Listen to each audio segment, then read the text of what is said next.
In this lecture, let's explore the tools from the scene window to interact with the game objects. We have a cube in our scene, but we haven't learned how to move around it. There are various ways to move around the scene. The simplest way is to use the View tool.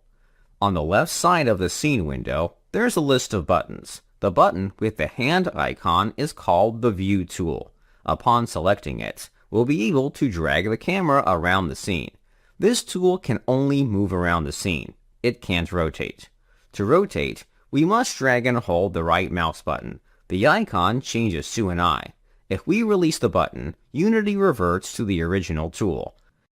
You can use these tools to help you move around the object. Keep in mind, we're not moving the object. The camera for the scene window is being moved. The object is completely still.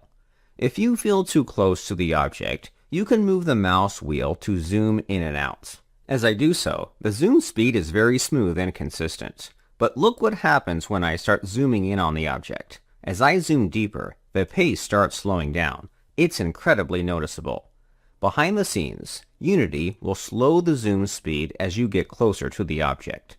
It's to prevent users from accidentally zooming past the game object. Initially, this behavior may not seem bad. However, you're more likely to have dozens of game objects. You may want to switch from object to object. Switching to another object can become annoying. To reset the zoom, select the new object and press the F key. Repeating this process can be cumbersome. Luckily, there's an alternative solution for moving around the scene. We can use the WASD keys. On the scene, press the right mouse button. Next, try pressing the WASD keys. The W key moves you forward. The S key moves you backward. The A key moves you to the left. Lastly, the D key moves you to the right. In addition, we can use the Q and E keys to move up and down. As we move the camera with the keyboard, the camera can be rotated by moving our mouse around the scene. Unlike before, the speed of the camera does not get slowed down.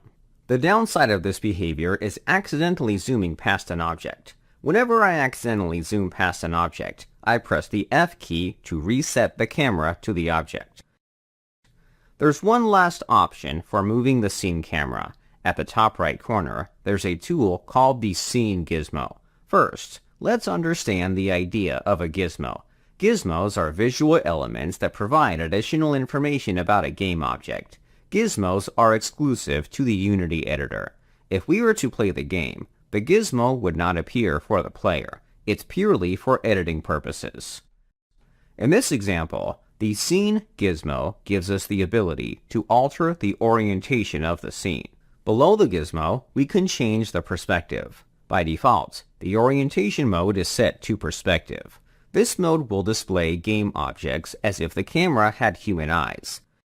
Objects positioned farther away appear smaller than objects closer to the camera. If we click on this option, the mode will change to orthographic. This mode was created for designers. Oftentimes, it can be difficult to view objects from a far distance. The orthographic mode displays objects as flat 2D objects. This can help designers understand a scene better. For this course, we're not going to need this mode. Let's switch back to the perspective mode. Above this option, we have a weird 3D object. It's a box with cones sticking out of it.